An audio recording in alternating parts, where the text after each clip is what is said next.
That is Cam. Can you hear us, Cam? I wonder if he's. Cam, can you hear us?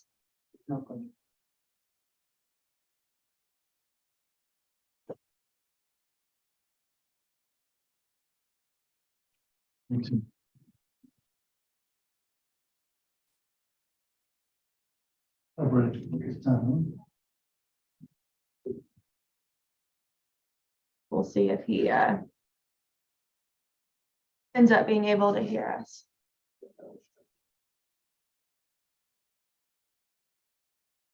No.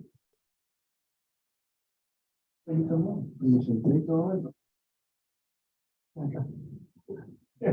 reconoció de 2 años. Maybe I'll text him.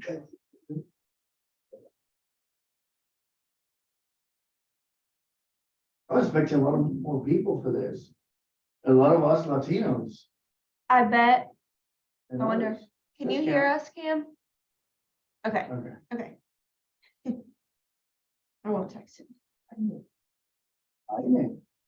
Yeah, Jaime is one of them. I would expect. I- Maybe all over there and by the time they come on.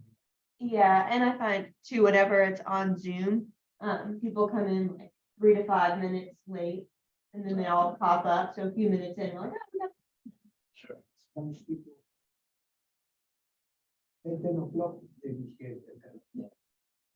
Well, they come at 11, they're gonna miss it. So it's just an hour class, but hopefully we It's get just it. me on Zoom. I'll walk over there. Excuse me, I'll walk over there. So you don't have to do a Zoom. It's up to you, whatever you wanna do, if you wanna come over, Yeah, it's kind of empty here, Jam. make it a party. Come on That's over. good. You got it. Sounds good. I'll be there in a minute. Okay, I like that background stuff. I know, it's spiffy, the creative bar. And I think Ashley's listening from up front. Yeah. So we'll leave it up in case other people pop on, in that 3-minute time frame. So very familiar. Oh, yeah, it's only 10 hours. Yeah. You're good. Hello. Hi. Over.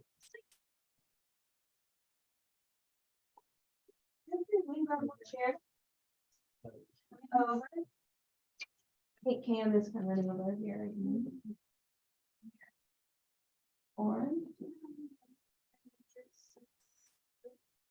Years. Back.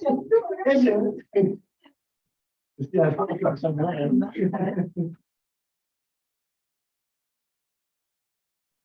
Well, you're watching.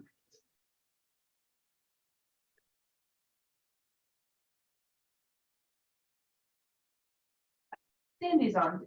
You wouldn't have been alone. I But wouldn't we're have so been. glad. Sandy, come on now, get your butt in the office. She's not gonna listen to you. This is. Hey, I got a closing to get ready for. Ooh, nice. Yeah.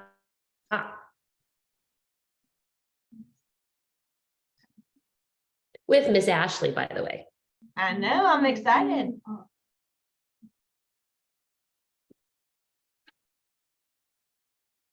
Oh, sí.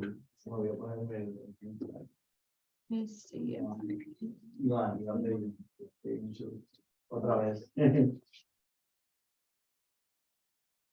Cameron. I've seen you in the movie. Yeah.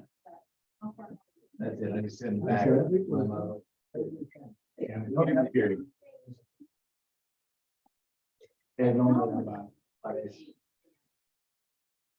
Kim, I'm gonna surprise you at the park one morning. Come on now, I'm there every day. I won't be I there.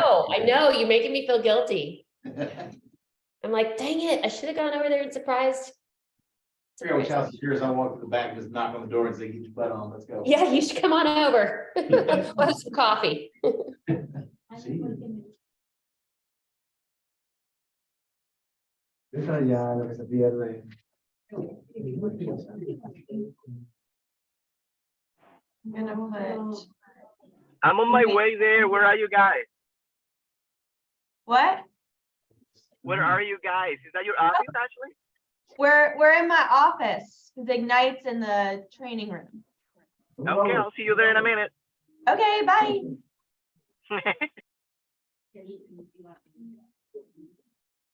I sat down, actually sat down and figured, I don't know anybody with a figure of AL, GLG people, Yeah,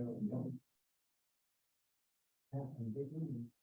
I almost think I'm gonna do sour, but then I figure I can put some other things in there. Mhm. Alright, they're I'm making me. gonna.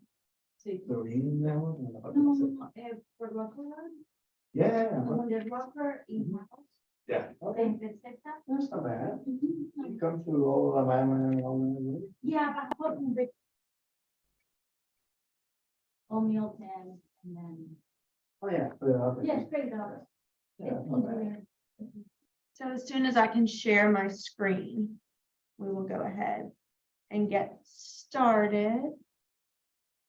I think they're working on doing it now. But for y'all on Zoom, I did put the PDF of the slides into the chat, so y'all can open up those and have those to print out, but I'll share my screen as soon as I am able. I'm going to, answer. Got it. Thanks, Ashley. Of course.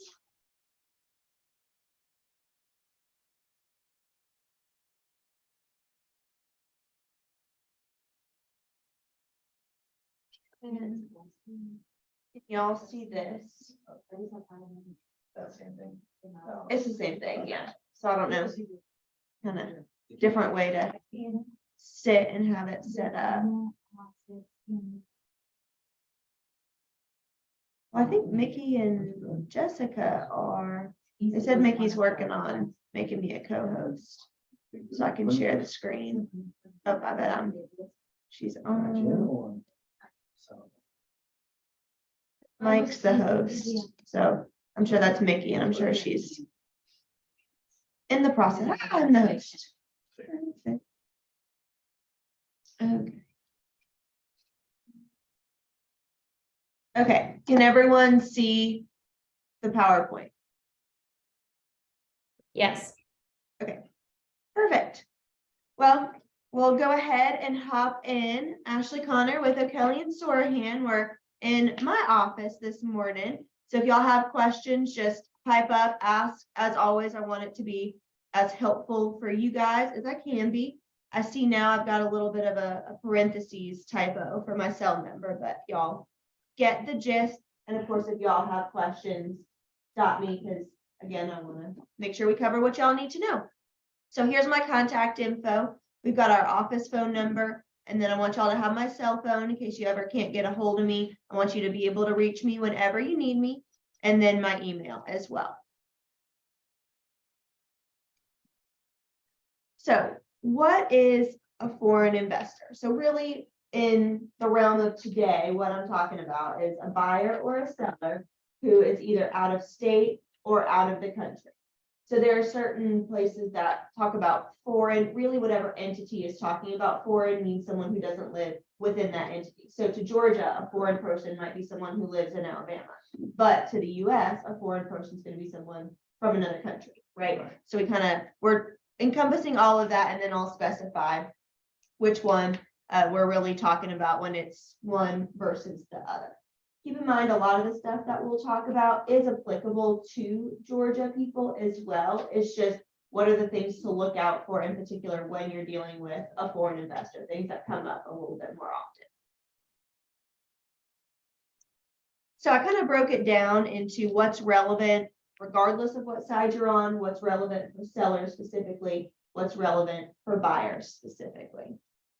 And I think it's important to remember whether we're talking about either side, seller or buyer, I want you to keep it in mind, regardless of whether you represent that investor or you're on the other side of the transaction. Because some things could blow up a closing, and even if you don't represent the investor, then you still want to kind of be on the lookout for them to protect the transaction as a whole, right? Now, if the person is from California, but considering moving to Georgia 5 years, he's not considered foreign, right? Because they're going to be residing here. Well, for Georgia things, when they're still living in California, they are going to be foreign. Now, there's not really a whole lot that comes up as far as like being able to qualify for a loan, and the tax implications typically come in when you're a seller. But Georgia would look at them as a foreign person, but that in and of itself is not going to have a whole lot of bearing on the transaction. Does that make sense? Yeah. Okay. So the first thing, and can y'all hear me okay when I'm facing either direction? Yes, Okay, perfect. So the first thing that I want y'all to be on the lookout for is fraud.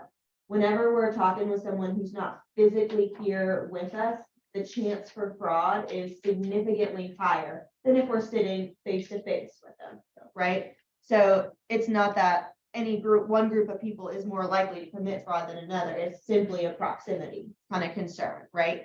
So don't rely on emails alone.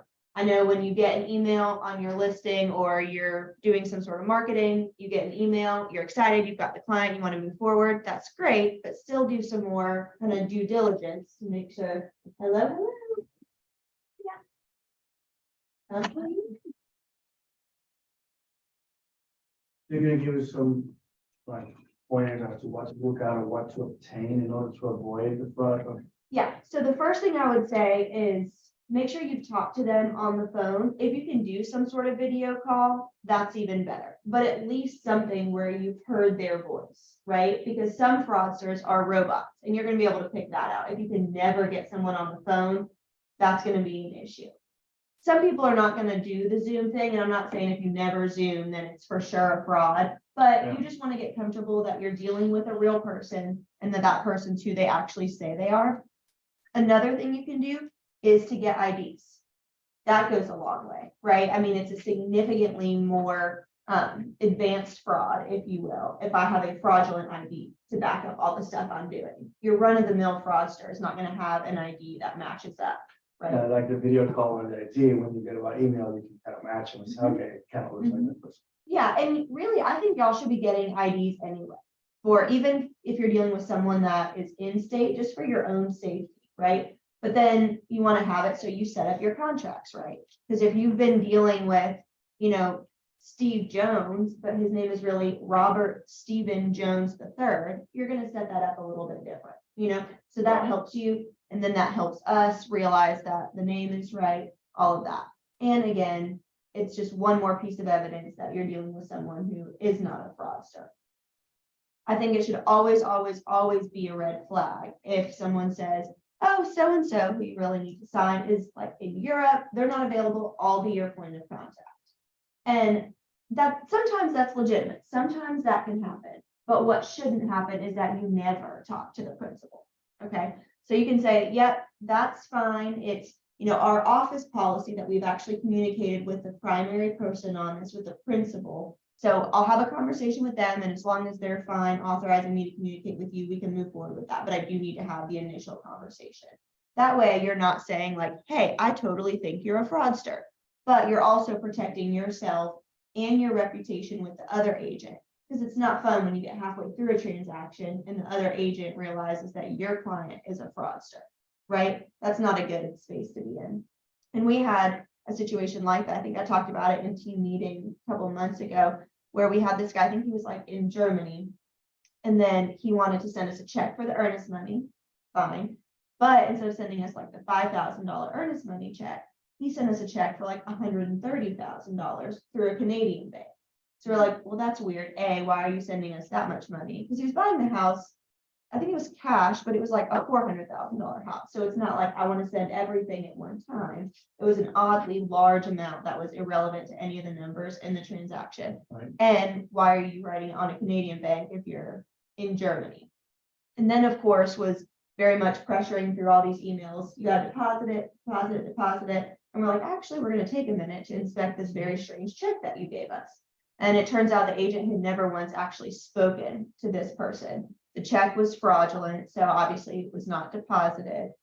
So that was a headache. But then the other agent was really, really upset that they had gone through all this effort thinking that, their seller had a buyer, they'd been communicating, there was a contract, all of this stuff, and it was a scam. And it all, not that it's the agent's fault at all, but it could have been avoided if he'd actually tried to speak to him early on and then realized something is a little bit off. So kind of trust yourself when stuff like that happens. So that's my first thing. Especially Look out if you out of nowhere, like Mhm. you don't know the person, they just simply pick you out, essentially, and you guys not even think, wait a minute, how do you know me? Mhm. You know, if it's somebody you know, then there's a little bit more trust involved. One guy had at your house, one guy we talked about. Yeah, Yeah. I remember that. and thankfully, there were, Yeah. nothing would I happen. tried to talk to him, we wouldn't talk. He's like, Yeah, exactly.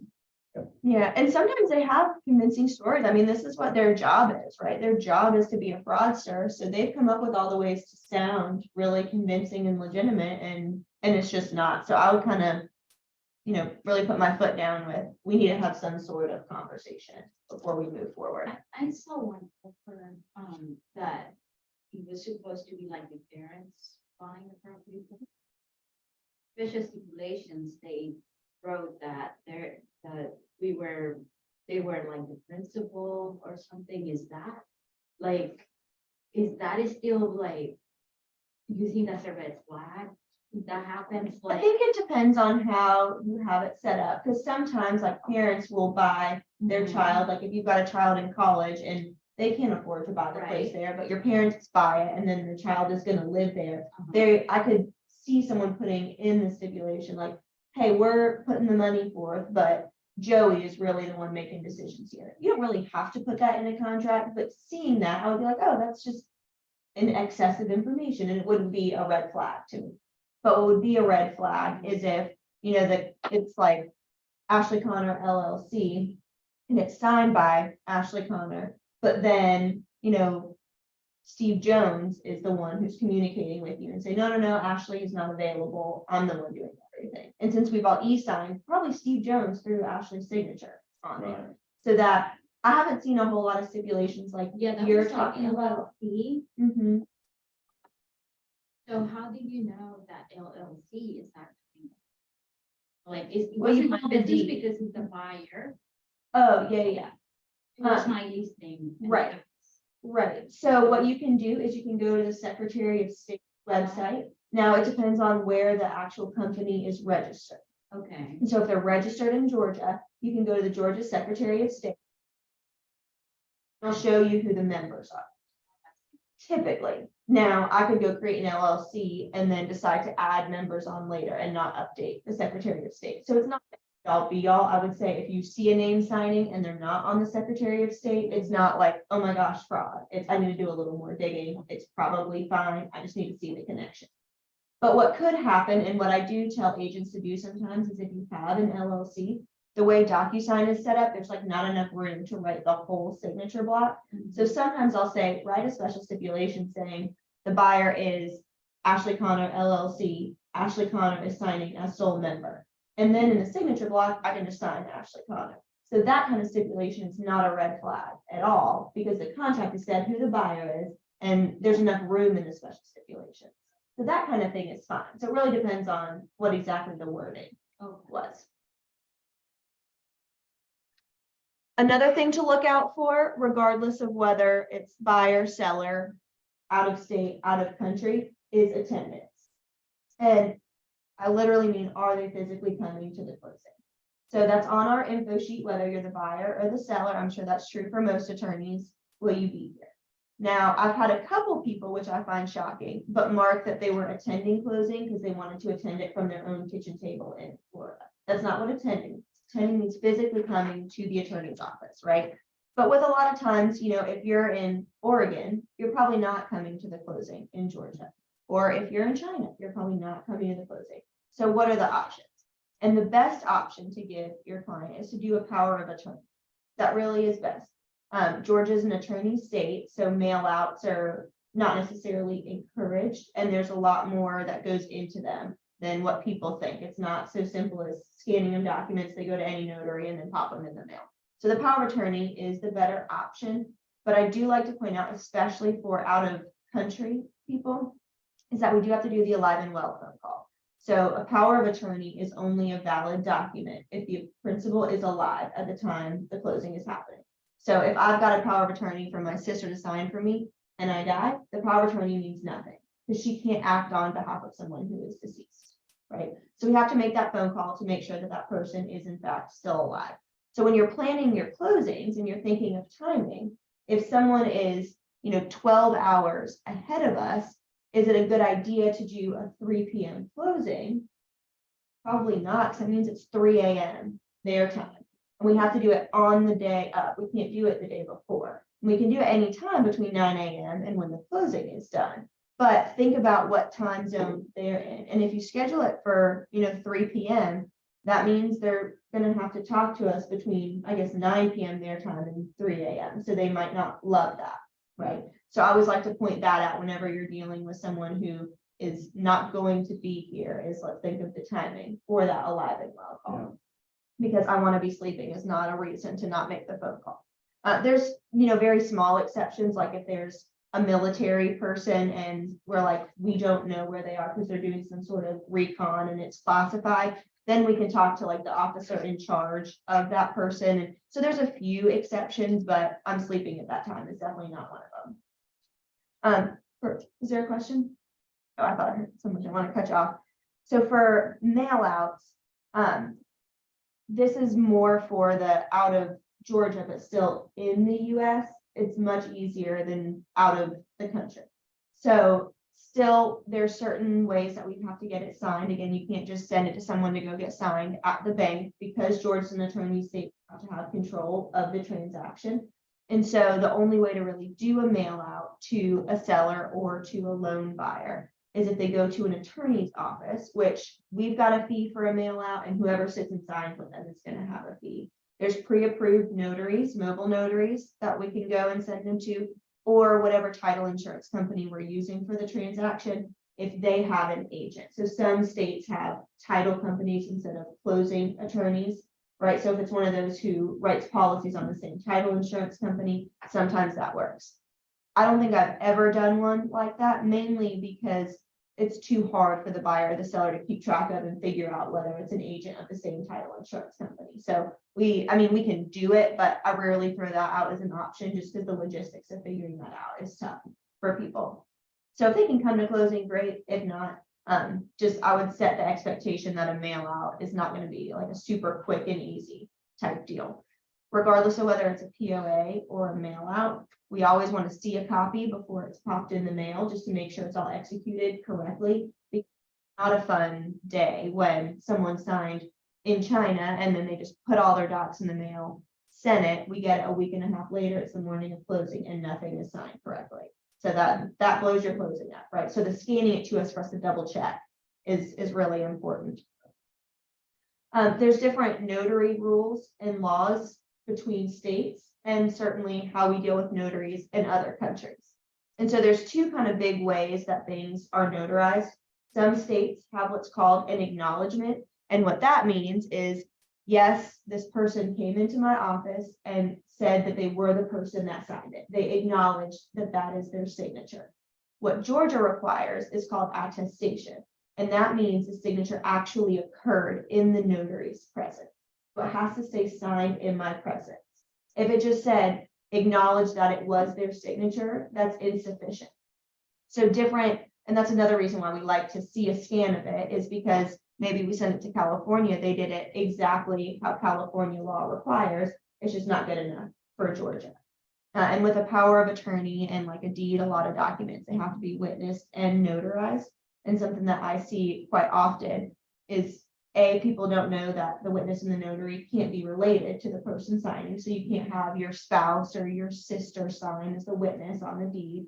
And then also the witness and the notary have to be two different people. And so how many people have to witness and be there for the signature varies state to state too. And so that's, again, another reason we like to see that. If you've got people signing either a power of attorney or closing documents in another country, then they have, well, some countries have two options. Some countries have one option. So the ones with two options, they can go to the embassy or the consulate, or if they're part of what's called the Hague Convention, what's called an apostille, which is essentially verification of the notary, government verification, a notary for the notary, if you will. And it's easy for you to find that list. I can always pull it for you if you're curious, but on the next slide, let's see. So this is how you get there. So you go to gsccca.org, and then you'll click on the notary and apostille button, then you'll click on apostilles, and then the Hague apostille country list. I've put the link in there if y'all wanted to copy and paste it. But that's where you could go for the list. If your country that your person is in is not on this list, and I printed it if y'all wanted to look at it. If they're not on the list, then they have to go to the embassy or the consulate. So, definitely a timing consideration, right? You don't want to tell the closing attorney the week before closing, hey, we would love to do a mail out and we're in Uganda. Could be problematic, right? So if you've got someone who's foreign, you want to know, okay, what are your plans for attending closing? And then you want to get with the closing attorney to figure out what all is going to be required as early as physically possible. And there's a couple things too, when you're talking about people out of Georgia, is that every state does things differently, right? So I talked about the attestation versus the acknowledgement, but you'll see, different fees being paid differently. Like in Alabama, for example, the seller always buys the buyer's title insurance policy.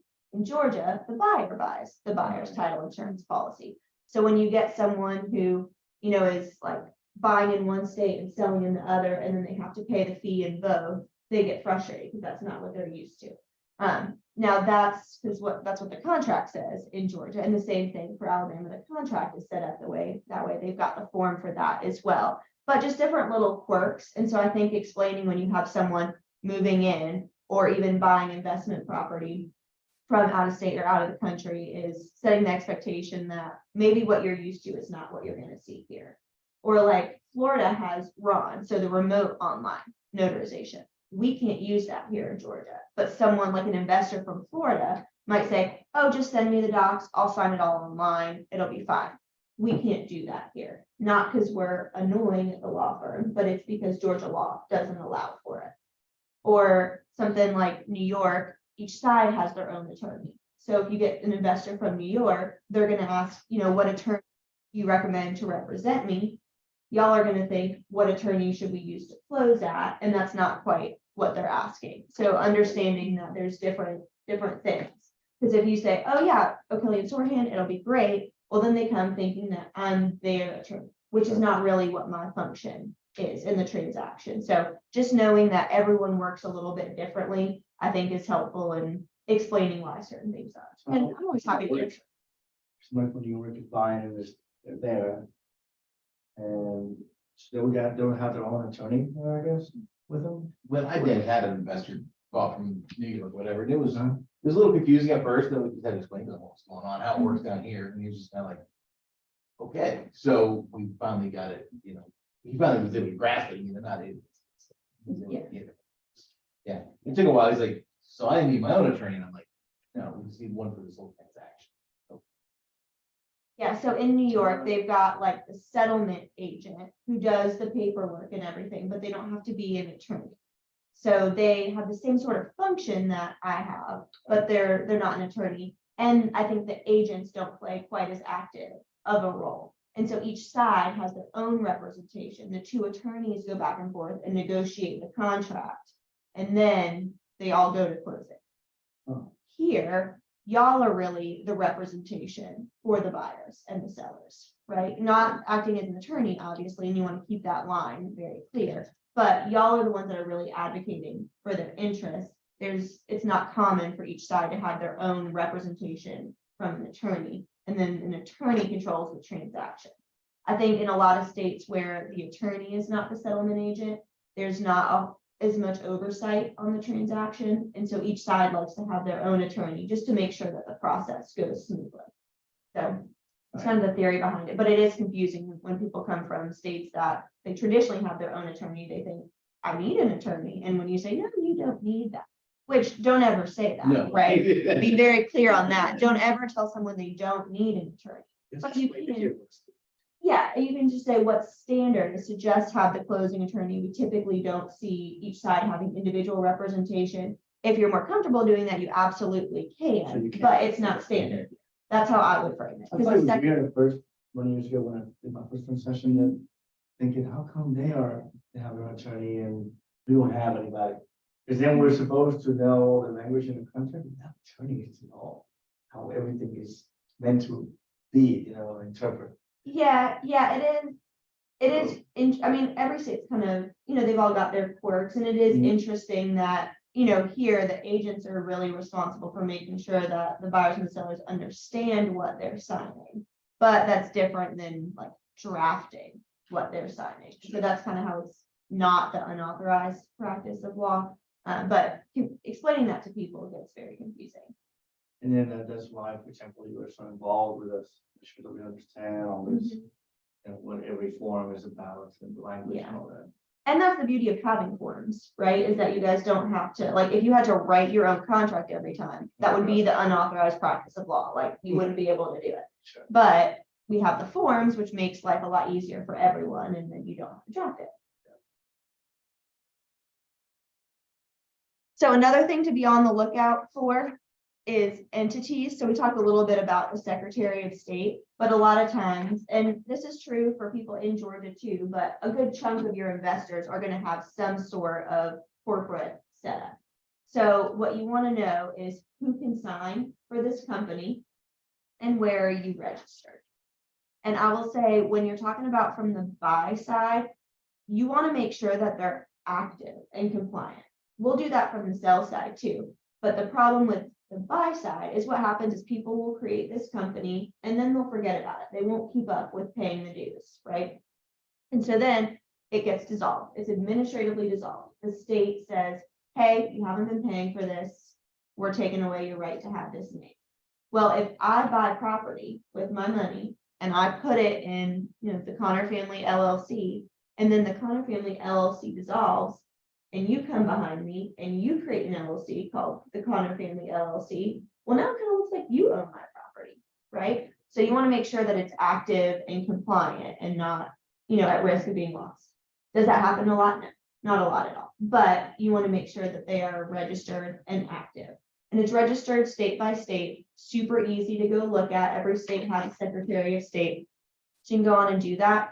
And then I would always ask my investor clients if it's an LLC, if they have an operating agreement, and then if it's a corporation, if they have bylaws. So those two kind of serve similar functions. They outline how the company is going to be run. And that's the document that's going to tell you who has authority to sign.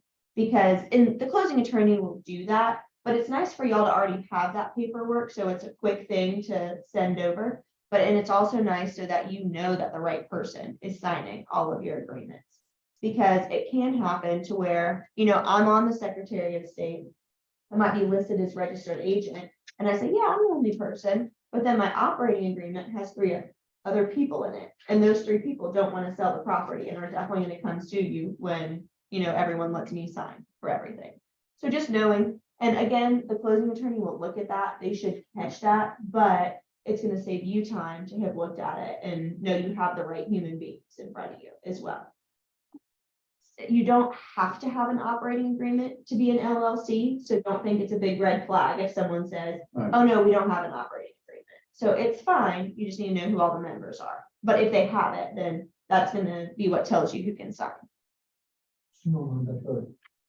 What? Not mandatory. Oh, not mandatory, no, not mandatory.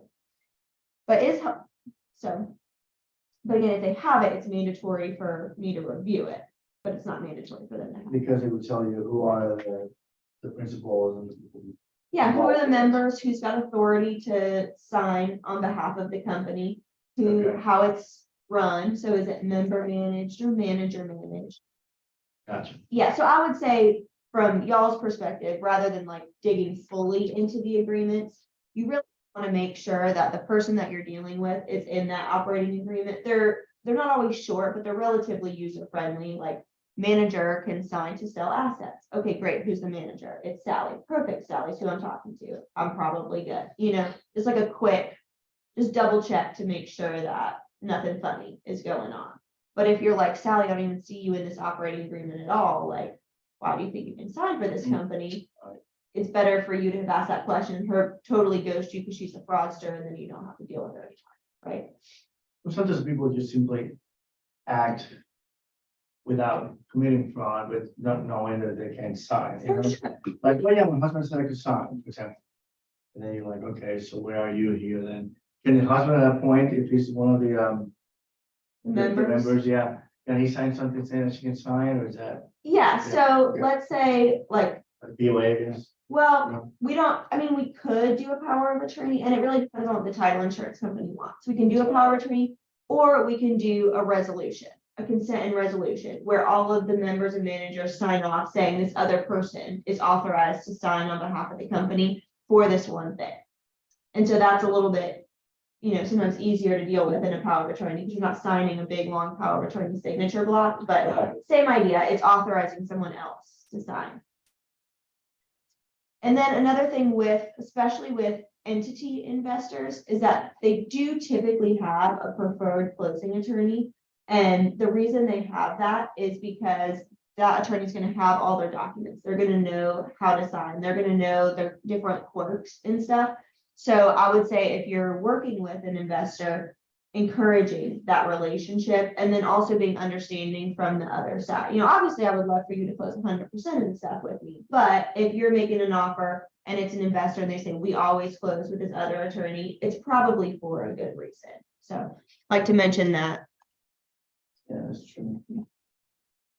And then I wanted to quickly just touch on 1031 exchanges. We could do like a whole class on these, so I don't want to delve too deep into it. But I think the most common people using 1031 exchanges I see are out-of-state investors. So that's why I bring it up here. What a 1031 exchange is a like-kind exchange. So it's a way to essentially defer your taxes. Because instead of saying, hey, I'm taking proceeds from this sale, you're saying, I gave up this asset and I put the money directly into this other asset. Therefore, I didn't take any proceeds on which you should tax me. Essentially, is how that works. I think the biggest thing for y'all to know is that they need to talk to a qualified intermediary or a 1031 exchange company. So it's something that needs to be done as early as possible. They can't sit down at the table and say, can I make this a 1031 exchange? At that point, it's too late. The day before closing, we might be able to scramble if they've already lined up the 1031 exchange company and it's just nobody told us about it. But it's still kind of dicey because typically the qualified intermediary company wants to have the documents to approve several days in advance. So letting us know ahead of time, because remember, when we're working with a lender, or even if we're not, we're typically finalizing our numbers just a few days before closing. And if you say, a week before, hey, we're working with a 1031 company, they need docs today. Well, we might not have the time to make sure we have everything because a week out is still kind of far in our world. So, we'll certainly make it work if that comes up as a last minute thing. But if you're talking to your clients and you bring it up, I would stress to get that figured out as early as possible. So if we have a 1031 on my, let's just say my listing or whatever, someone comes in, to be a 1031. Do you have that people here to do that, or how do you find like a 1031 exchange company? So if it's your listing and the buyer wants to My do it, buyer's buying with the 1031. I'm trying to figure so out. I would tell your buyer, if they say, hey, I'm going to do a 1031, you can say, oh, that's great. Do you have a qualified intermediary or 1031 exchange company? If they say, oh, no, I didn't need that. Then a lot of our title insurance companies have specific exchange people. We don't act as a qualified intermediary. We can do the closing, but we're not the 1031 exchange company. And I can't technically recommend people, but again, some of the title insurance companies have them. I'm happy to pass along a contact. Hey, Jimmy, why? That's okay. Y'all want to pass him a packet? Trust him.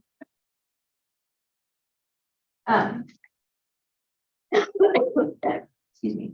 But yeah, so I would just recommend, not recommend, but offer up a couple of names, and then you want to link up the closing attorney and the 1031 contact so that we're on the same page, we can communicate and get what we need. Know that a 1031 exchange is really only for investment properties. So if you've got someone who's got a primary residence, they're not going to be able to utilize a 1031 exchange. They can technically convert their primary residence to an investment property, like if they're actually using it as an investment property. But I would suggest they talk to a tax attorney or an accountant about the best way to do that to meet those standards. This is confusing. A few years ago, we had a seller sold a property in California, was buying a property here, Mhm. and her niece and her husband were the ones that were buying it, but she was using that money to buy it for them. So it's just kind of it ended up being about a 6-week process. It's just like, Yeah. good grief, because Yeah. literally about into it, well, once we found the house, she goes, oh, it's going to be 1031. We're like, never done that. Okay. Yeah. And 1031 companies, like there's very strict rules on who the people can be. Like if it's Bob and Susie selling it, the 1031 company say it has to be Bob and Susie buying it, or vice versa. So you might have to add people to a loan, or you might have to add people to title, what have you. So no, there's pretty strict requirements, and the timing of it is fairly strict as well. So as soon as you've closed on the property, you're relinquishing, to use the word, you've got 45 days to nominate another property and 180 days to close on it. Not 180 from the 45. They both run from the day of your closing on the sale. So I wouldn't get too much into the weeds on advising them on 1031 exchanges.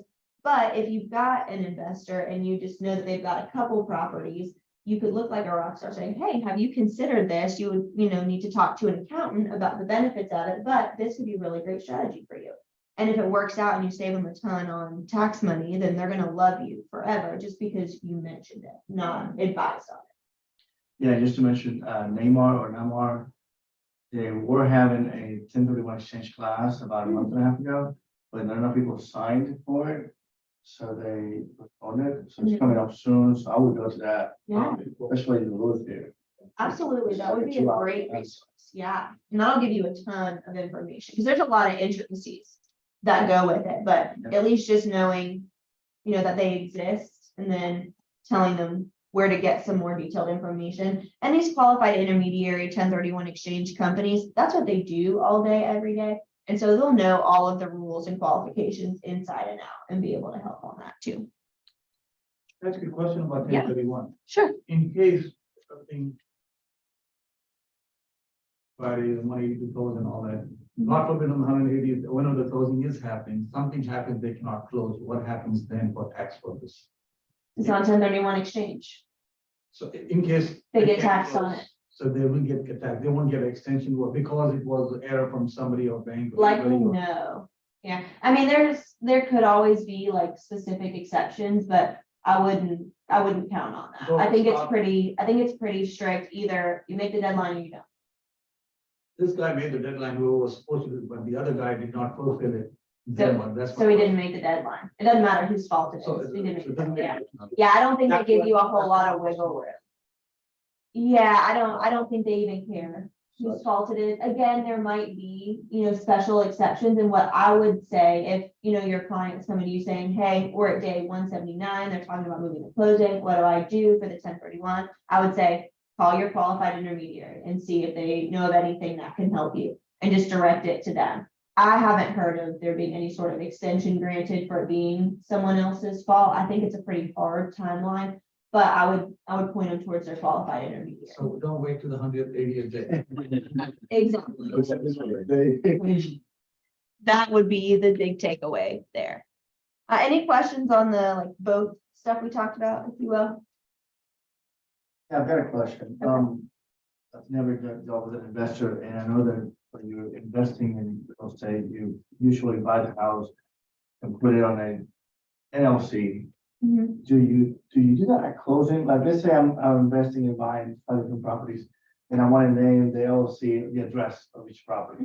Do you do that at closing? Do you do it after closing? How does that usually work? It largely depends on whether you have a lender and how your loan is set up. Most lenders are going to prefer to lend to a human being and not an LLC, especially if you're just setting your LLC up to have that one property. And a lot of investors do that, right? Right. Like 123 Cherry Street LLC only owns 123 Cherry Street. Correct. And then 124 Cherry Street LLC will own the next one. So the LLC doesn't really have enough information for that lender to get comfortable Sure. lending the LLC the money. So you would buy it individually.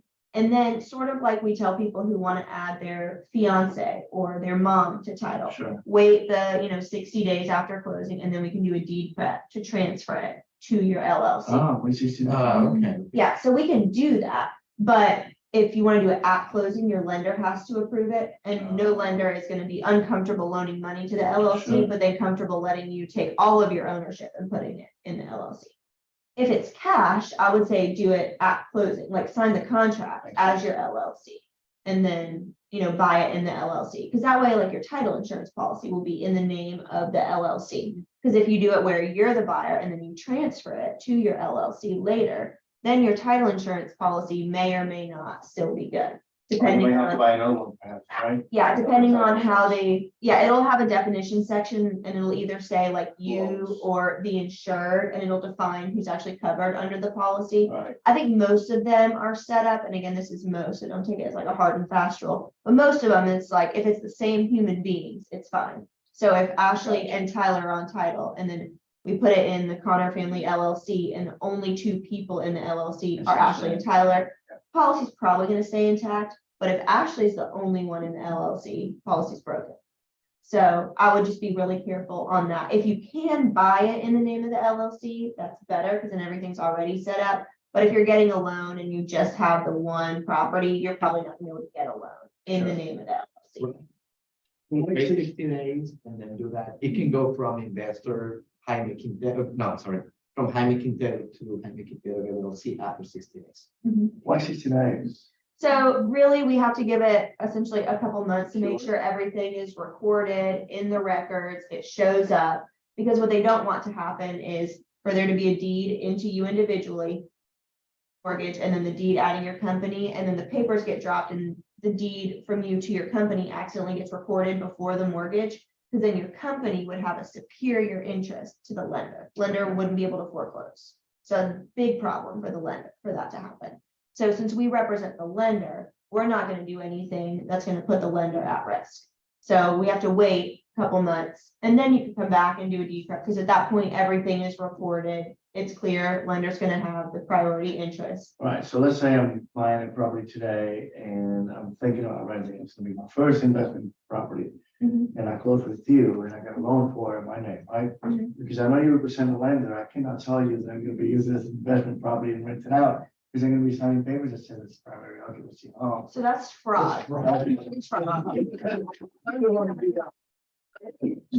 How you do that then? You simply buy as an investor and pay the higher Yeah. interest rates and higher down payment, all that, And it's only that if the bank finds out right? that you're renting that property, That's mortgage fraud. It's Insurance absolutely mortgage also- fraud. The FBI will come after you. You will go to jail and spend a lot of money. So don't do that. Yeah, you have to be, if you're I'm getting sure a a lot of loan. people do it, that's the thing. I don't. No? No, Okay. I think it's pretty rare, because when you go through the loan process, it's covered over and over and over. What is your intent with this property? And so you have to like lie through your teeth to pretend you're gonna live there Yeah. and then not actually end up living there. Now, if you buy property as your primary residence, and then a month later, you get transferred to Arkansas, and then you end up renting it out, that's fine. That's different. Right, because you bought it with the intent to live there, and then Okay. you got transferred, that's fine, that's not fraud. But it looks a little fishy when you swear you bought it with the intent to live there, and then Oops. you just like never move in because you changed Right. your mind. That, they're probably gonna get you for that, right? But you would need to buy it as an investment property and be upfront and clear with your lender on what you're doing. Gotcha. And I did have a closing where a guy, you'll sign paperwork saying, I'm gonna live in this property, I promise to move in within 60 days. He's like, well, I don't know that I'm gonna live here. And I was like, well, you need to decide right this very minute, because either signing you're gonna live there or you're not closing. So which one is it? So every now and then you'll get people like that, but it's rare. You can't accidentally commit mortgage fraud. You have to lie, and not a lot of people are gonna sign a bunch of And stuff. he knows because he was probably thinking maybe I'm moving out of town or something, or. I didn't even ask him why he was thinking that. I was No, like, I'm you're, thinking- this is set up to be a primary residence. You either live in there or you don't get to buy it. I honestly think that happens a lot more than we think in the Hispanic community. Yeah, I agree with I that. mean, I'm serious about this. Yeah. Well, and I mean, you can't Without really Really prevent. trying to. They didn't really trying to lie. They just simply say, I don't want this house and I'm gonna rent it out. You know, they're not really- The problem is, I think they don't think it's a big deal. Exactly. Well, Implications. They don't think it's a big Yeah. The consequences. lender's probably communicating that it's a big deal, and they're signing a bunch of stuff. So I'm not saying everyone who does that is like a terrible human being, but you don't get there without lying, right? Like you signed saying you were gonna live Right. there and you're not, so you are lying. So it's good to point out what mortgage fraud is. Or like a lot of times there are what are called straw buyers, and this happens in especially with some communities that have a little bit more difficulty qualifying, is they'll say, okay, you, Mr. Highly qualified person, you buy the house and you're on all the stuff, but it's really for me. So this person's signing saying it's a primary residence because it is for this guy, but like, that's not what that means. So understanding that, and I think that's a good conversation for them to have with a lender. So if you get like a funny feeling saying, okay, you're signing paperwork saying you're gonna live here, if that's not what you're doing, you need to talk to your lender because that's mortgage fraud. That's a big deal. And that's kind of the extent of what you would need And to for do. mortgage, typically it means you and not your son or your daughter, right? Or does it? Yeah, well, so there are some like small exceptions. I've done closings where like a husband and wife were buying property for their elderly mother. And the lender let them set it up as a primary residence because it was for the elderly mother. And the lender was aware, the lender set it up that way. There's no fraud because the lender was fully involved in the process. So there are ways to do that. I don't think it's every single one if you're buying it for someone else's primary residence, because then like that's what an investment property is. Right, but I mean, there are ways that they can set it up. It's just a conversation with the lender. And what you don't want to do is help perpetuate a fraud. So that's kind of like your Okay. extent. It's not necessarily your responsibility to make 100% sure there's no fraud. It's just if you hear something, you want to say, that sounds like fraud, let's figure that When out. the same thing happened, oh, sorry, when, you know, the parents live in Swanee or say Sugar Hill, Mhm. and the kids going to school at Emory and they buy a condo at Emory. You're gonna buy it in their own name, but then. Typically, those are primary residence. Oh, okay. So Yeah, you still typically put that's gonna be an investment secondary? property. Okay, the secondary thing does not exist in mortgages? You can have a second home, but that's more of like a vacation place. And it Yeah. has to be with a minimum of miles or something like that, is my understanding, There's- between the 2 points. Between the two. You can have a lake Yeah. house. Lake house can be 50 miles. Yeah. Yeah, but sometimes depending on the area, there are distance qualifications that come with a second home. I think it's fine for one of the meetings. Yeah, and the second home versus an investment property, there's also a difference in how many days the owner has to physically be there. So that's why they typically end up being investment properties, because they're not actually gonna spend any time in their son's condo at Emory. They're gonna be there 0 days of the year, so it's an investment. Well, and Ashley, it makes a difference on the down payment that they're gonna get for the loans too. Typically, you're gonna have to put down, like, you can put 5% down on a conventional loan for if it's owner occupied versus if it's an investment property, you have to put at least 20% down. Yeah, yeah, and I think as far as investment property versus second home, those look very similar from the lender perspective as far as like how much you need to put down and what the rate is. But you're exactly right that there's a lot more options for a primary residence loan because everyone wants to encourage home ownership. Essentially what it is. We personally bought just what you're talking about with Emory, but ours happened to be in South Carolina. We bought a condo for our daughter and we actually put her on the loan because she was going to be owner occupied. So she's And that works too. she's on the loan with and on the title with my husband. Yeah, and did y'all hear that? So that's a way to get around it. Is it like you're buying it at Emory, buying it for your kids at Emory, putting your child on the loan? Then it is a primary residence because it's their primary residence. The child has no income. But you can have the loan on you and title on.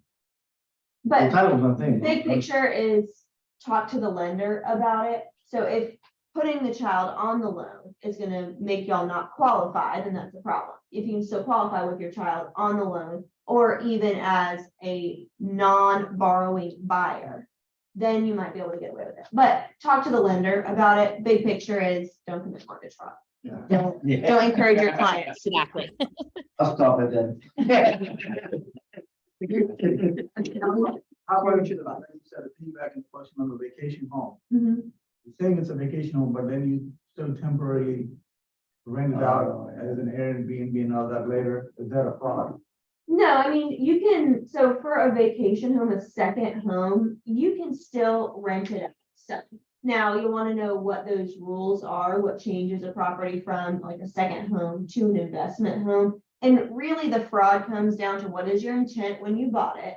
And was that actually what you planned on doing with the property? Your stated intent versus what you actually intended to Right. do. And if you end up changing what you're doing with the property later, nobody's gonna come back and be upset. And if you don't change, you still rent it out as Airbnb or something, and still listed as second home. Well, it's not about being listed. It's about what your original loan is for. And so if you bought a primary residence and you intended to live there and then you did, and then you moved, but you've got grandbabies here and you want to come see them, even though you live in Florida, you want to keep this as your second home. Primary residence, because that was your intent when you bought it and when you moved in, and then it changed. So it's just that the borrowing time, the intent should be clear. Mhm. Yep. So moving on to the seller stuff, what I really wanted to focus on is tax withholding.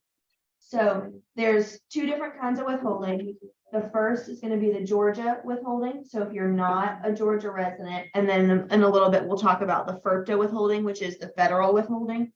So with the Georgia withholding, if a seller is not a Georgia resident, but they're deemed a resident for tax purposes, still no withholding. Of course, no withholding if they are a resident, and you can otherwise be exempt. So I'll show you a couple options of that. But if you're not a resident, not deemed a resident, and not exempt, then there's a state tax withholding on the transaction.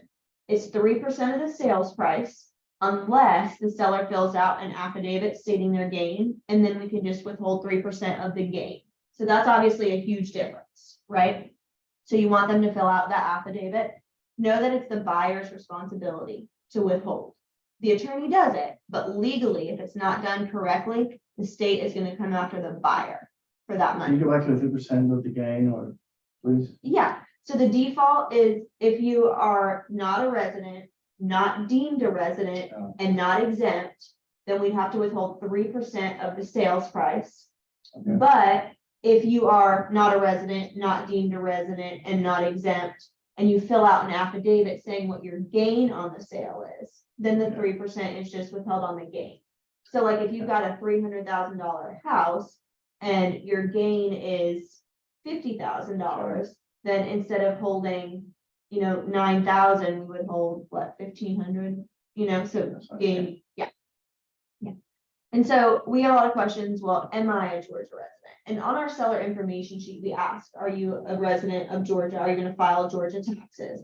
And sometimes what does happen is when they're filling out our info sheet, they are a resident, and then they move, and then they come back for closing. So when they sit at the table, they're no longer a Georgia resident. They've already updated everything. So if you've got someone who's moving and really will be a resident of their new place before they close, let us know that. And I say that because if we have information saying they're a resident of Georgia, I'm not going to reach out and go over what withholding is because it's not applicable. It doesn't matter. They don't care. It's already a confusing process.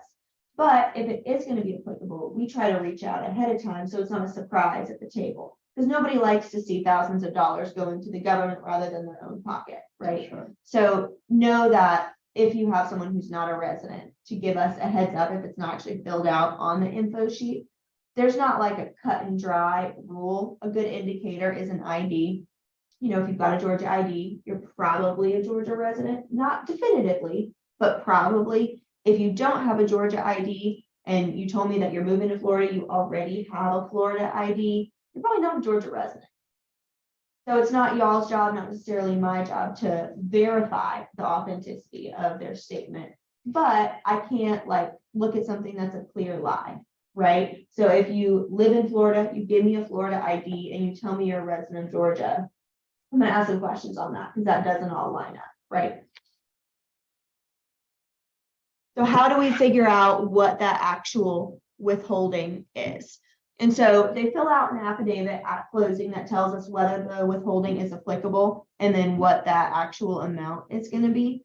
Our affidavit is broken down into 3 categories. So we've got the affidavit of seller's residence, the seller's certificate of exemption, and then the affidavit of seller's gain. The affidavit is really rarely filled out correctly. So I would definitely encourage your clients to give us a call and filling this out. We try to send it out to them as soon as we see that they're not a resident. Then when the attorney's clearing the title, we typically will send it out saying, hey, we saw that you're not a resident. This might be applicable. If you'll fill this out and send it back, that way we can know what the withholding is before you get to the table. If they never do it, then they're just going to have to find out at the table, right? But it's helpful to look at it and then we can tell them how it's filled out wrong. So The first one is whether they're a resident. So looking at the form, the very first little line, sellers are resident of Georgia. If they are, they initial there. That's all they have to do on the form. There's no withholding. If they're not a resident, then they want to look at the next section of the form. So it says seller is not a resident of Georgia, but is deemed a resident for purposes of withholding by virtue of the following. So know there's 4 things here, but notice it says seller is a non-resident who's filed Georgia tax returns for the preceding 2 years, and seller is an established business in Georgia and will continue to substantially the same business in Georgia after the sale, or the seller has real property in the state, and the seller will report the sale on a Georgia income tax return. What's I say that. One So PowerPoint, right here, 12. oh, 12, yeah. So basically there's 4 little lines here, right? And the most common issue I see, or most common error, is someone says, I'm a non-resident and I filed Georgia tax returns for the last 2 years. I'm going to initial there and now I'm exempt. That's incorrect. So you have to have filed the tax returns for the last 2 years and have a property of equal or greater value in the state of Georgia, even like after you sell this. And you're going to file it on this year's tax return. If you do those 3 things, then you can be deemed a resident, even if you're not a resident. Okay, if you're a company, if you're a corporation or limited partnership, you also have to be registered to do business in Georgia. But if you're a human, then it's just the first 3. If you look at the second one, people see seller as an established business and they say, I'm a person, not a business, and they quit reading. But if you look at the second line of the second option, so after sale or, so this little or, meaning if you have an individual, you want to see seller is a non-resident who's filed Georgia tax returns, and then seller has real property in the state at the time of closing, and seller will report the sale on a Georgia income. is tax it possible to get a copy of that thing later? I mean, you can't. Oh, yeah, I can, I appreciate it. not a problem.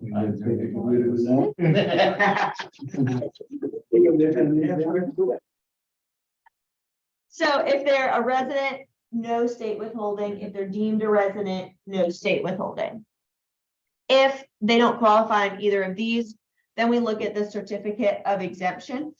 And so this, they would only have to initial one of these. Most of these are, I know they're all really tiny. Most of these are not going to apply to people. It's really just the first one. The property being sold is the seller's principal residence. And what that means is it was their primary residence for 2 of the last 5 years. And so if, you know, they live in Florida now, but they lived in Georgia from 2018 to 2021, well, that would be at least 2 of the last 5 years. They could initial saying it was their primary residence, still no withholding. So that's an option. The rest of these are like they're a government entity or there's some sort of composite file being sent in. Those really never apply. The only one that I ever see get initialed is going to be this principal residence one.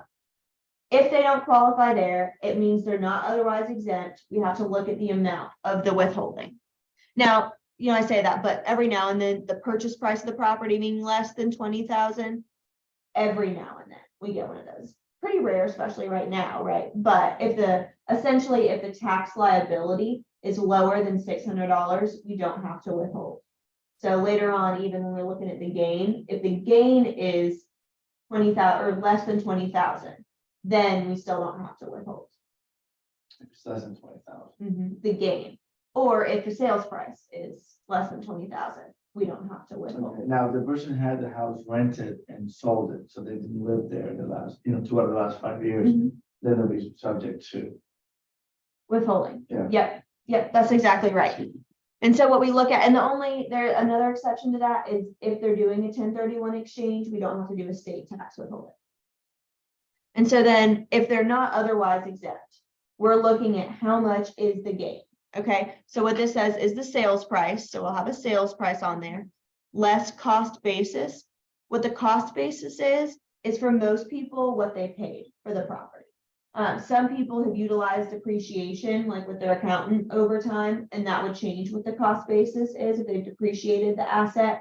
99.9% of people who have utilized depreciation are going to know. So if someone's like, I don't know, talking about, they probably didn't do it, right? Okay. And then selling expenses is any cost incurred preparing the home for sale. Now, on both the cost basis and the selling expenses, neither y'all nor I should advise them on what exactly to write there. You know, I could say, did you use depreciation? They say, no, I don't know what that is. I can say, okay, well, I can tell you what you paid for Is it. there accountants to do that, I guess? Yeah, I would definitely talk to the accountant about it or a tax attorney to see. What I can say is what I see done a lot, so most people do include commission in selling expenses. If they refinish the floor, they include that. If they painted, they include that, all that kind of stuff. But I can't look at them and say, you 100% should include your commission. How about the custom maintenance doing the ownership of the house? Because you're only talking about pre-sale, right? We're talking about in preparation In of sale. preparation. So like if you bought the house, painted everything and you're selling it 6 years later, I think that's a pretty tough argument that you did that in preparation to sell it. So it's You only did it to buy preparation. it. It's not Yeah. being discussed throughout it. Yeah, it's Ownership. selling expenses. Now, what you can count is like if you have a house and then you added a whole nother bathroom, that can adjust your cost basis, right? Yeah. Because you put a lot of cost into changing the asset. Again, that's something that you want them to talk to their accountant about, but there are ways to adjust the cost basis. But you don't want to get in a situation where you say, oh yeah, when you moved in, you painted it, you for sure should. And then they get audited. So this said you have to have receipts. We don't ask for the receipts. It's an affidavit. We and the buyers are protected when the seller signs off on it. But if they get audited later, they have to be able to prove that they actually had all these expenses. And so if they give the receipt for when they bought it, and then IRS or the Georgia Department of Revenue comes back saying, yeah, that doesn't count, they're gonna come straight to you and say, why'd you tell me to include that? So just be careful on advising on specifics on that. Ashley, one Yeah. more question. If you're getting a listing and you know this is gonna probably apply to them, Mhm. what is the best way to?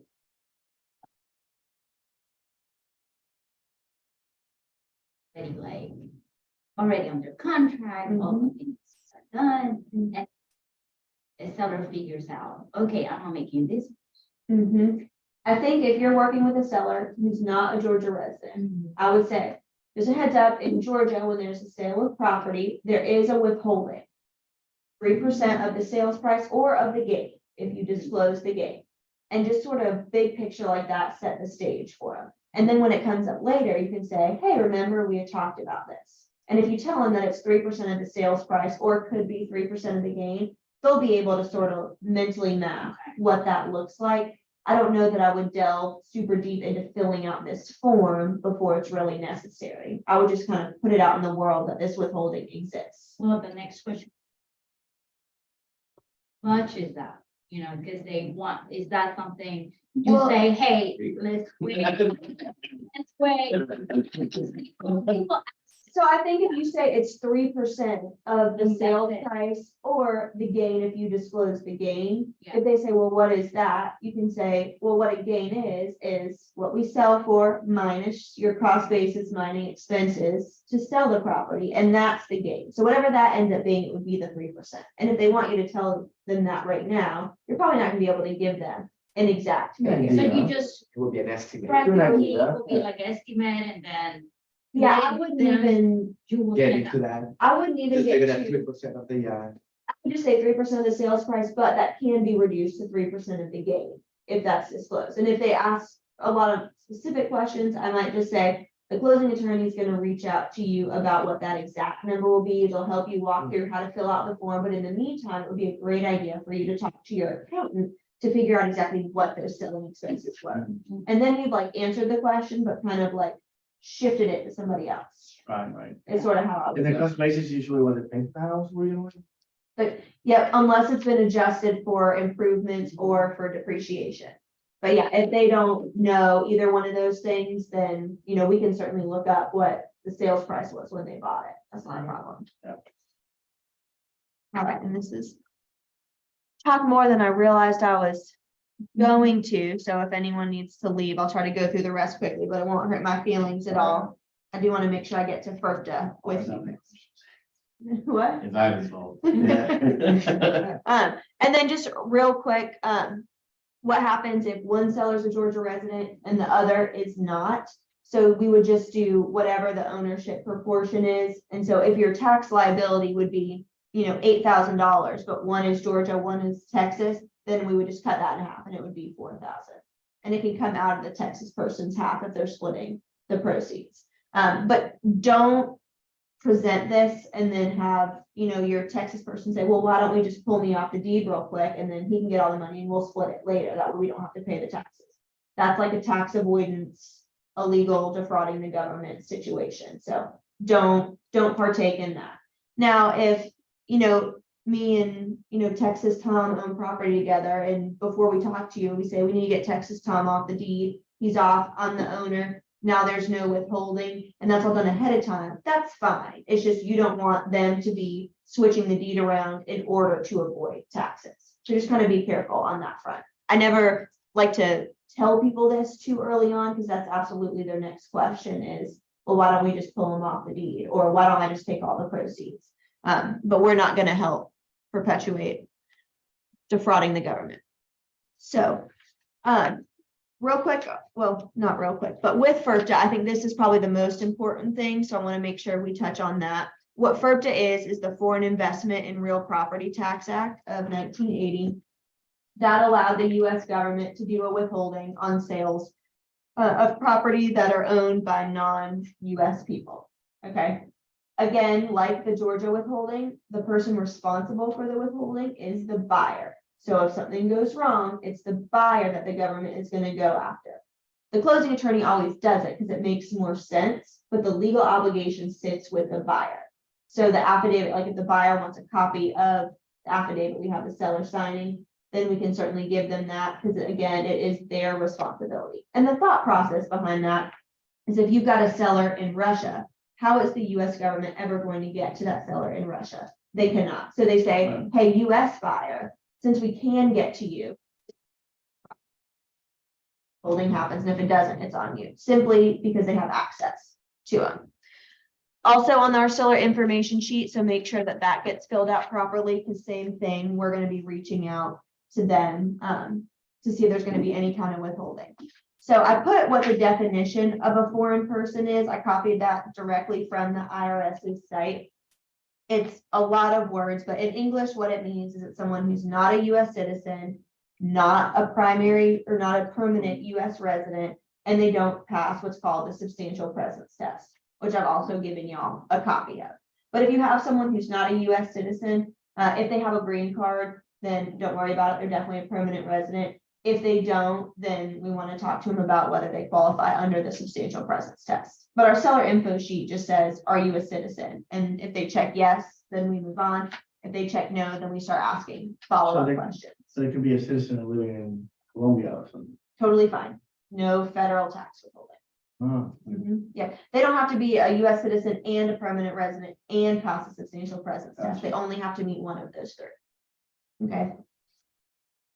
Again, we don't have to verify the authenticity of what they say. We just can't allow a lie to move forward. Or there might be certain red flag things. Like I had a closing where a guy checked that he was not a US citizen. And in talking with him, he told me what happened was he actually got deported and then snuck back in.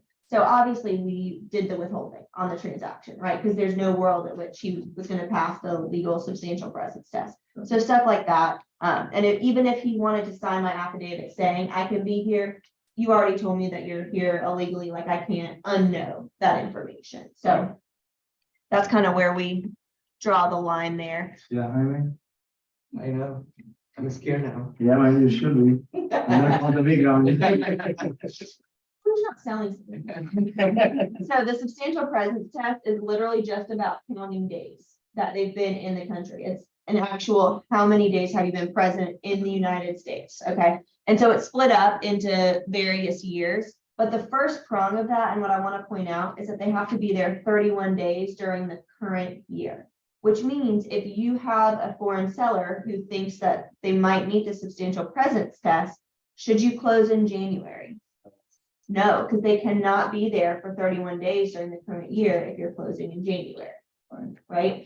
Now they have to meet the other years too, but you can't meet the test. If you're not a citizen, not a permanent resident, but you're here a lot, can't meet the test in January. On January 31st.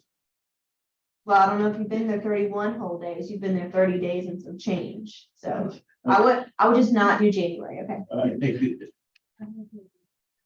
And two, what we'll do is when we have the seller info sheet and we're asking these questions, we'll go into this. I gave y'all the link for the substantial presence test as well, so you can see it's directly from the IRS's website. But we'll send it out to see if they qualify. Y'all don't necessarily have to know exactly what it says, but I still think it's good for y'all to have the knowledge on your business. So the withholding, and why I wanted to make sure y'all heard this, is that it says 15% of the sales price. Okay, 15% of the sales price. That is a huge chunk of change, right? So to learn that at the table is not fun. It's going to make sellers very, very angry. So making sure they're filling that out correctly. If they mention to you, oh yeah, I'm not a citizen, not a permanent resident, somehow that comes up in conversation and the attorney hasn't said anything about it, maybe reach out to the attorney and say, hey, just wanted you to know that my client is not a US citizen. Have you discussed that with her or with him, whatever? And the attorney might say, yeah, we did. They've got a green card. They're all good to go. Or no, that's so strange. On the info sheet, they said they were a US citizen. Thank you so much for letting me know. We'll reach out to them. So that 50% in the event they're not US resident or citizen. Or pass the substantial presence test. Foreign national, basically. Yeah. Or what? They're foreign national, they're not, nothing to do with. Right, right. So if you're a foreign person, which is essentially not a citizen, not a resident, not passing the substantial presence test, then this would be applicable. Now, there are a couple of ways to be exempt or reduce it. So if the buyer, so your seller is the one who's not a US person, but the buyer is buying the property as a primary residence, and the sales price is under 300,000 or 300,000 or lower, then there is no withholding. Okay. If the sales price is between 300,000 and $1 million, and again, the buyer is buying as a primary residence, then the withholding is reduced to 10% instead of the full 15%. The gain is irrelevant for FOTA. It's all based off the sales price. Nobody cares what the gain is. Okay. And that gets confusing because Georgia withholding, we can look at the gain instead. Federal, we cannot. It's all based off of what the actual sales price is. So I think this is so important when you're working with a foreign, like out of the country investor seller, is to know this. Because if you've got a property that you might list for 305, list it for 300. Don't take the offer for 305, because if it's a primary residence, wouldn't you rather get 300 than to get 305 but withhold 15 grand of that, right? So I would definitely think about that and think about who you want. Buyer, sorry, this is for the. If you represent the seller, then what you want is for the buyer to be buying it as a primary residence. So when you represent the seller, who is not a US person, if your list price is around 300, I would make it like right at or under 300. If you make it $300,001, then we're gonna have to withhold. Yeah. So remember that pricing. And that is a really great way for y'all to look awesome with your foreign seller investors, is if that's about the price point and you say, hey, if you do that, you're gonna have this huge tax withholding. They're gonna be so thankful that you saved them money. At the end of the day, they're gonna report it on their taxes and have to pay it and whatever. But at the sale and when they close, they're gonna get that money in their pocket and they're gonna be so thankful that you pointed that out. And two, the other big strategy here is that if at all possible, unless it's over $1 million, if it's over $1 million, the withholding is 15%, regardless of what the buyer's doing with it. If it's an investor, it doesn't matter what the sales price is, it's 15%. Okay, so it's kind of a two-prong. We're looking at price and we're looking at what the buyer's doing with it. So if you've got something that's under $1 million, you might only want to sell it to a primary resident buyer, right? And getting that information. And that way you're saving your person money on that front as well. Know that with both of these withholdings, both the federal and the state withholding, it's just that we withhold the money and we send it to the government entity, whether it's the state or the country. But then when they file the tax return, then they find their true tax liability and they either get a refund or owe the government more money. So it might be that they say, well, my actual tax is not going to be anywhere near the 15%. And they could absolutely be right. but we're just withholding and sending to the government. They'll work that out when they file the taxes. Okay, one thing that they can do ahead of time, Was that 300,000 ever changed, or has it been that way for years? it's been that way since I've been doing it. So I don't know that they're gonna bump that up because sales prices went up. I mean, at some point, they might change it, 100 years ago. Well, this only came out 40 years ago, but I don't know when exactly that pricing structure was enacted, but it hasn't changed in the last Yeah, it makes 5 sense, years. question, because 40 years ago, 200,000, and it's Right. what, 650 nowadays, whatever. Yeah, at some point, I'm sure they'll look at it again, but not yet. There is something called a withholding certificate, and what that is the foreign investor can apply to have that ahead of time. So that actually says what the tax liability is. So I would just withhold the amount on the certificate rather than the full 15%. The downside of that is that they need socials for everyone involved in the transaction. So as a seller, talking a buyer into giving you your social or tax ID like 3 months before the closing is probably going to be tricky. You might be able to do it without having the buyer, without their tax ID, but your seller definitely has to have a tax ID. So if you have a seller that doesn't have a social or a TIN, they need to go ahead and apply for one. Yeah. And then the IRS says that they will gladly get back to you within 90 days for the certificate. So not like a 1-week process. You want to give them plenty of time to go over that. And then just the two things with buyers is qualifying. You don't necessarily have to have a social to be able to get a loan, but you want to make sure that the lender knows where you stand and they've got the right program set up. And then the big thing for buyers, from my perspective, is the money. So international wires don't come same day. You hear us talk about same day wires all the time. That's not how international wires work. So it might take, 5, 10, 15 days for the wire to actually get here. So they need, yeah. And the one from England. Well, that one never came. Shockingly. But y'all heard me talk about that in team meeting. So that obviously was never coming, but so what we do is we call the wire and saying, hey, we're expecting a wire from England. How long is that going to take? 9 days. Wire from Germany. How long is that going to take? 3 to 7 days. So we can give an estimate, but if you're not even thinking about sending it until the day before closing, so a wire from England's going to take 9 days. Well, that's going to throw off everything. So if you have someone who's out of the country, one of the first conversations you want to have once you're under contract is, okay, let's talk about getting the money there on time, how we can go about doing it, because it's not a quick same day sort of situation. So really pay attention to that. As far as wires, like, if you were sending money from California, that's going to come over same day, no problem. But what I do see happen for just like the out of state people is they're moving from North Carolina, their bank is in North Carolina. They're driving over here a few days early so the kids can start school on Monday, whatever. Well, their bank in North Carolina requires physical presence to send a wire. Now, so even if you have an out of state buyer, you want to tell them, hey, call your bank before you get out here to see what their requirements are for sending the wire. Because if you have to be there, go ahead and guess and send it a week early. Not guess as to where to send it, but guess it's the amount, right? You can get an estimate. Send that, bring your checkbook. So we're not stuck saying, what do we do? Because your bank in North Carolina requires you to be there. And I have had that happen before. They actually had to drive back to North Carolina to send the wire because it's the only way they could do it. So if you give them that tidbit, then that goes a long way in them helping. And then be careful with proof of funds. There's a lot of options for fraud here too when you're not familiar with the documents that you're looking at. If they're sending you proof that I have this in my account in Spain, I don't know what Spanish documents look like, right? So be careful on that. And that was kind of zoomed through the last little bit. But do y'all have questions? Yeah, quick one. Yeah. Always, of course, right? Someone from Puerto Rico buying a property here is a US territory, but it's still separate. So how does It would still be US. I don't know as far as wiring money, the interaction, I would still ask them that. But a seller in Puerto Rico, that would still count as a US person. So all of our territories count, if you will. But the interaction with the bank, I would still check on that. And if there's any classes that y'all want to see in the future, is there anything you have a burning desire to know about? No?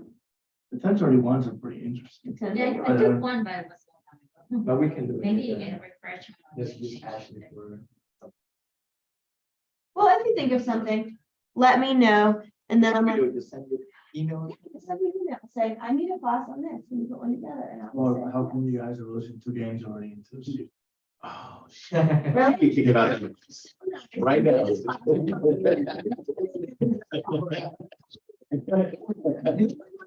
And is invited to our party. Oh, yeah, that's next week, right? Next Thursday, so it's a grand opening, we're gonna have some drinks and some snacks, and we'll have a giveaway, and I would love it if y'all would come out here, you know, I appreciate you guys and all the support. What's on It's 4 to What's 7, that? you can't see that far away. No, okay. He just had another question. All right, well, thank you guys so much. Thank you. I'm gonna put the slides in the chat, so y'all should have that as well. Thank you so much. Thank y'all. Yeah, Linda. No way. Thanks, Ashley. You are Wait. welcome. So did you trust your ass? Thank you. I went and down I went for it and I went down hard. That's it. My whole body hurt. I'm like old, because I hit the ground and like my shoulders, down to my back. That's great. But, it's terrible. It's okay, me too. We're gonna say.